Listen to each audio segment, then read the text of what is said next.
Hello everyone, welcome to the channel. This is Chandra Sharma और आज की क्लास में हम कंटिन्यू करने जा रहे हैं चैप्टर 8 एप्लीकेशन ऑफ इंटीग्रल्स को।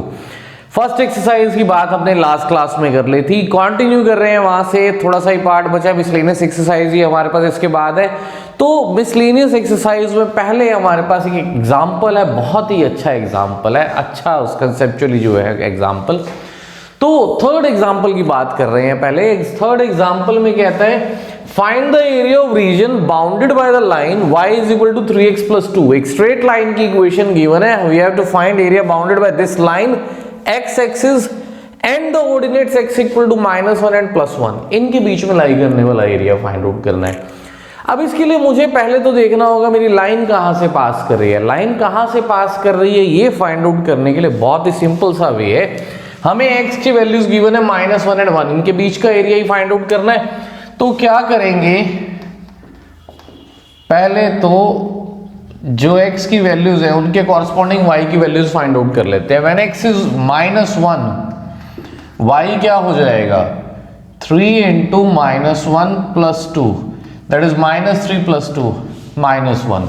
दैट मीन्स इसके कॉरस्पॉन्डिंग पॉइंट क्या आ गया हमारे पास -1। तो लाइन हमारी एक तो इस पॉइंट से पास कर रही है। दूसरा when x is equal to +1, दूसरा पॉइंट +1 गिवन था, y is equal to 3 into 1 plus 2, that is 5। So point will be 1 5। ये दो पॉइंट्स आ गए। अब दो पॉइंट्स आ गए हमारे पास, ज्वाइन करेंगे, लाइन तो आ गई। ठीक है, दो पॉइंट्स आ गए, ग्राफिकली रिप्रेजेंट करेंगे अब इसको। We have +1 and -1 here.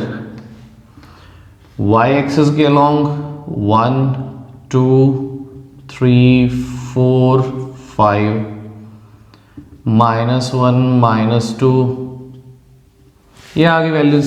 Okay, अब पहला पॉइंट क्या था -1, -1, this is the point. Second was 1 5, x1 y5, almost ये पॉइंट हमारे पास आ गया। एक्चुअल मेजरमेंट के साथ आप जब ड्रॉ करोगे तो आपको प्रॉपर वैल्यू मिलेगी। ज्वाइन किया अब इन दोनों पॉइंट्स को तो हमारे पास आ जाएगी लाइन की इक्वेशन। ठीक है, ऑलमोस्ट ये 2 से पास करेगी, बिकॉज y एक्सिस है, y एक्सिस पे x0 होता है, x0 लेके तो y2 आ जाएगा, तो इस पॉइंट से पास करेगी। अब हमें एरिया कौन सा फाइंड आउट करना था, ये लाइन तो आ गई। ठीक है, ये हमारे पास दो पॉइंट्स को ज्वाइन करके लाइन आई। देन x एक्सिस ये रहा, and the ordinates x equal to -1 and x equal to +1। x equal to -1 ये रहेगी हमारी लाइन, x equal to +1 ये रहेगी लाइन। तो मुझे एरिया कौन सा चाहिए, ये सारा एरिया फाइंड आउट करना है। फाइन, अब क्या रहेगा इस एरिया को फाइंड आउट करने के लिए, -1 से लेकर, x की वैल्यू यहाँ -1 है, -1 से लेकर ये जो भी पॉइंट है, अभी पॉइंट देख लेते हैं क्या है, यहां तक इंटीग्रेट करेंगे इस कर्व को, फिर उस पॉइंट से 1 तक फिर से इस लाइन को इंटीग्रेट करेंगे। पहले वो पॉइंट देखें, पॉइंट क्या रहेगा ये, this is x axis, on x axis y is 0, x axis पे y 0 होता है। अगर मैं y 0 लेता हूं तो 3x plus 2 is equal to 0, that means x की वैल्यू आ जाएगी -2/3। तो this point is -2/3। Okay, so what will be the required area, required area is equal to -1 से लेकर -2/3, और फंक्शन हमारा यही लाइन की y dx आ जाएगा, y dx of line plus -2/3 से +1 y dx of line. But एक बात और ध्यान रखनी है आपको, जब भी आप x एक्सिस के अलॉन्ग dx के अलॉन्ग इंटीग्रेट कर रहे हैं, x के अलॉन्ग इंटीग्रेट कर रहे हैं, इन दैट केस जो भी एरिया आपका एक्सिस के बिलो आएगा, x एक्सिस के बिलो अगर कोई एरिया आ रहा है, वो आप जब कैलकुलेट करेंगे आपके पास हमेशा नेगेटिव आएगा। ठीक है, मतलब मैं इस पार्ट को इंटीग्रेट करूंगा तो मेरे पास एक नेगेटिव वैल्यू ऑब्टेन होगी। अब नेगेटिव वैल्यू तो एरिया रहेगा नहीं नेगेटिव। ठीक है, एरिया कांट बी नेगेटिव, तो हम क्या करेंगे, इसको हमेशा मॉडुलस में इनक्लोज करके चलेंगे।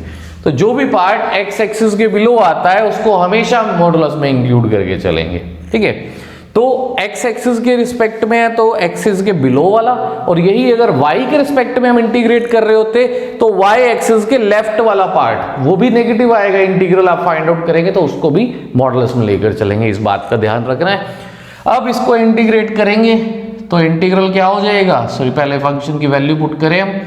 y हमारा क्या है, y की वैल्यू है 3x + 2 dx मॉडुलस में प्लस -2/3 से लेकर 1 तक 3x + 2 dx।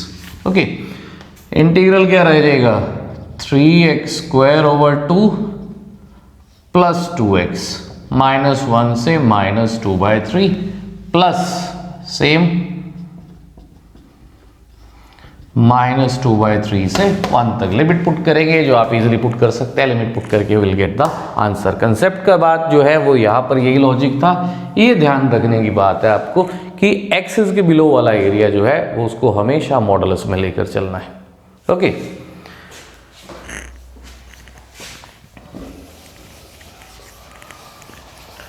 फोर्थ एग्जाम्पल जो है उसकी अगर बात करें, हमें एरिया फाइंड आउट करना है ट्रिग्नोमेट्रिक फंक्शन का। ठीक है, कंप्लीट स्टेटमेंट आप एक बार रेफर कर लीजिएगा बुक से। We have to find area of function sine x. Sine x का एरिया फाइंड आउट करना है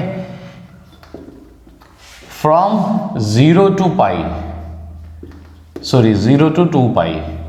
ये गिवन है हमें इंटरवल, इस इंटरवल में फाइंड आउट करना है। पहले साइन एक्स के ग्राफ की बात करें। साइन एक्स का ग्राफ कैसा रहता था, हमने ले ली value 0, this is π/2 pi, 3π/2 2 pi. Maximum value sine की 1, मिनिमम -1। ठीक है, 0 से स्टार्ट करें, साइन 0 इज 0।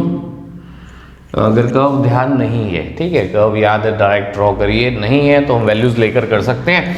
π/2 यानी कि 90 पर साइन की वैल्यू 1, पाई पर 0, 3π/2 -1, 2 पाई 0। क्या आ जाएगा, कर्व आएगा। ज्वाइन किया इसको हमने, ये हमारे पास आ गया इसका ग्राफ। फाइंड आउट करना है 0 से 2 पाई और x एक्सिस के बीच का एरिया हमें, दिस इज एक्सिस, ये आ गया, तो मुझे ये सारा एरिया चाहिए। कैसे फाइंड आउट कर सकते हैं ये एरिया, सिमेट्री के कर्व। ठीक है, ऐसे कर्व्स जो है सिमेट्री, जैसे हमने सर्कल भी किया था, हाइपरबोला भी किया, सॉरी एलिप्स भी किया था, उन सब केसेस में सिमेट्रिक थे curve.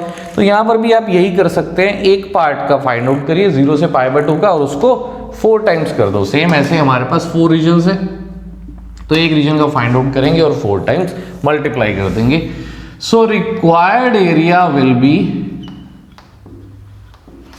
4 times of integral of 0 से π/2 साइन एक्स का, साइन एक्स dx। क्या हो जाएगा साइन एक्स का integral, this will be minus of cos x. Fine, limit put करेंगे, upper limit minus of cos π/2 और minus minus plus of cos 0। Cos π/2 is 0, cos 0 is 1, so 4 square units is the answer. ठीक, same ऐसा ही अगर आपके पास cos x का आ जाता, cos के graph की भी शक्ल एक बार देख लेते हैं। क्या रहेगा cos के लिए, 0 π/2, this is pi, 3π/2 2 pi. So sine sorry cos 0 1, π/2 पर 0, पाई पर -1, 3π/2 पर 0 एंड 2 पाई पे अगेन इट इज 1। ये हमने लिया तो कुछ ऐसा सा हमारे पास ग्राफ ऑब्टेन हो गया। एरिया के लिए यहां पर भी यही करिए आप, एक को ले लिया 0 से π/2 का एक क्वाड्रेंट का हमने एरिया ले लिया और उसको 4 टाइम्स मल्टीप्लाई कर देंगे, तो 0 से π/2 cos x dx और उसका 4 टाइम्स, ये हो जाएगा हमारा एरिया इन ट्रिग्नोमेट्रिक फंक्शंस के केस में। ओके